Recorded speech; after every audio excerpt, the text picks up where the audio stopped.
Shalom dari Jakarta, Indonesia.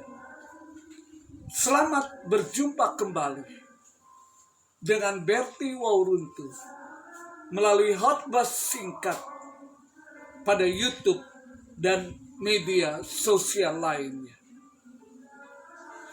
Bulan April pada minggu ke-14 tahun 2022. Khotbah singkat bertemakan Prapaskah dan implikasi. Namun terbatas pada 3 buah topik, yaitu topik 39, keluar dari zona nyaman. Topik ke-40, koyakkan hatimu, bukan bajumu. Kedua video dari kedua topik sudah tersedia pada akun YouTube saya. Silakan saksikan. Topik ke-41,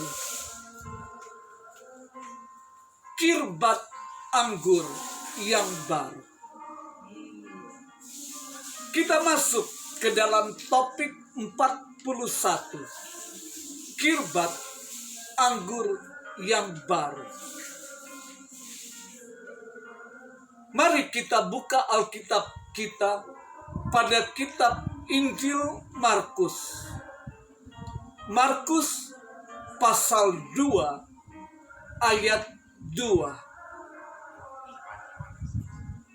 Demikian juga tidak seorang pun mengisikan anggur yang baru ke dalam kantong kulit yang tua. Karena jika demikian, anggur itu akan mengoyakkan kantong itu, sehingga anggur itu dan kantongnya dua-duanya terbuang. Tetapi anggur yang baru hendaknya disimpan di dalam kantong yang baru pula. Markus 2 ayat 18 sampai 22 dimulai dengan sebuah pertanyaan dari para murid Yohanes Pembaptis. Mereka ingin tahu mengapa murid-murid Yesus tidak berpuasa seperti mereka dan orang-orang Farisi. Yesus bertanya, apakah tamu pernikahan harus berkabung sementara mempelai laki-laki ada bersama mereka? Mereka akan berpuasa ketika mempelai laki-laki dibawa pergi. Kemudian Yesus memberikan 2 ilustrasi lagi, yaitu tidak ada seorang pun akan menambalkan secarik kain baru pada pakaian yang lama, atau anggur yang baru pada kantong kulit yang tua. Yesus memberikan 3 ilustrasi untuk menjawab satu pertanyaan. Mengapa murid-murid Tuhan Yesus tidak berpuasa? Ini adalah tanggapan Yesus yang ketiga dari 3 ilustrasi yang menjadi topik ke-41. Kristus menjelaskan mengapa kedatangannya di bumi telah mengubah banyak hal yang akan dipraktekkan dan dipahami oleh umat Allah. salah satu ilustrasi yang diberikan adalah tentang kantong anggur atau kirbat anggur dan anggur yang baru. Pada zaman Yesus hidup di Palestina, sekitar 2000 tahun yang lalu, cara menyimpan anggur bukan di dalam botol, melainkan di dalam kantong kulit lembu. Biasanya kantong anggur yang sudah lama dipakai akan menjadi kaku dan kehilangan elastisitasnya. Sehingga akhirnya kantong itu beserta isinya akan pecah. Sehingga setiap anggur yang baru yang akan disimpan harus dipastikan kantong atau kirbat anggurnya juga yang baru. Kulit anggur di era saat ini dibuat dari kulit binatang. Ketika kulit anggur pertama dibersihkan dan disamak, lalu dibuat siap untuk digunakan. Kulit itu fleksibel dan melar, bisa mengembang saat cairannya di dalam difermentasi dan mengeluarkan gas selama transformasi menjadi anggur. Namun jika kulit anggur yang tua telah kehilangan fleksibilitasnya, kulit itu menjadi rapuh. Saat ditutup untuk proses fermentasi, akan menyebabkan kulit itu terbelah saat tekanan terbentuk.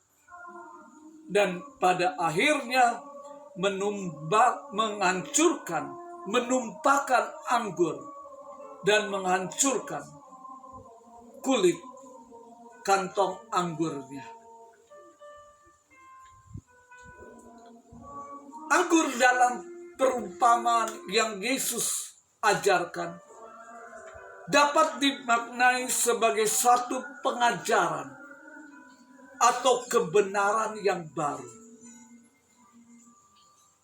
Konteks perumpamaan yang Yesus maksudkan, murid-muridnya sebelum menerima pengajaran baru perlu disiapkan manusia rohaninya. Maksud Yesus supaya tidak sekedar melakukan berbagai kewajiban dan aktivitas agamawi, sementara manusia batiniannya tidak dibaharui. Kondisi tersebut akan membuat seseorang yang secara lahiriah melakukan berbagai ritual agamawi, namun hatinya penuh dengan kebencian, kesombongan, dan iri dengki. Sebab itu, selama hati seseorang yang identik dengan kirbat anggur belum diperbaharui, masih berupa hati yang lama, yang penuh dengan kesombongan dan kekerasan, maka ketika menerima pengajaran yang baru, bukannya semakin berubah, semakin baik, melainkan menjadikannya lebih sombong dan keras hati. Yesus mengatakan kedatangannya di bumi sebagai Mesias mempelai laki-laki.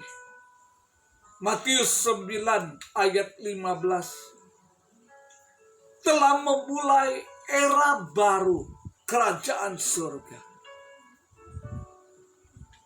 Cara lama Yudaisme adalah kantong kulit anggur yang lama. Cara-cara kerajaan tidak akan cocok dengan praktek dan ketaatan dari agama lama itu. Cara-cara yang baru yang sedang datang, yang akan dipraktekkan oleh mereka, baik Yahudi maupun bukan Yahudi, yang datang kepada Allah melalui iman di dalam Yesus.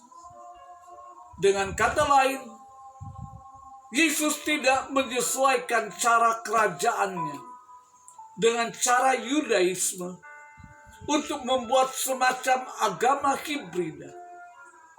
Namun dia memulai sesuatu yang baru.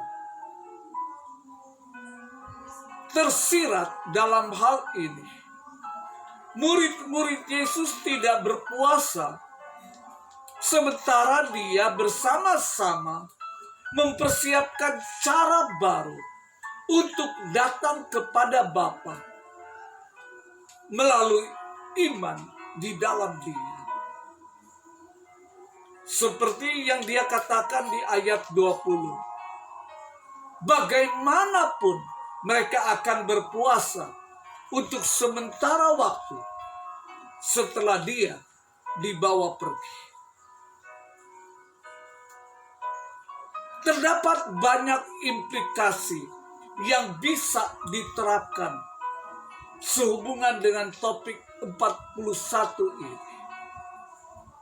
Di antaranya adalah pelipat gandaan umat percaya atau multiplikasi melalui proses pemuritan.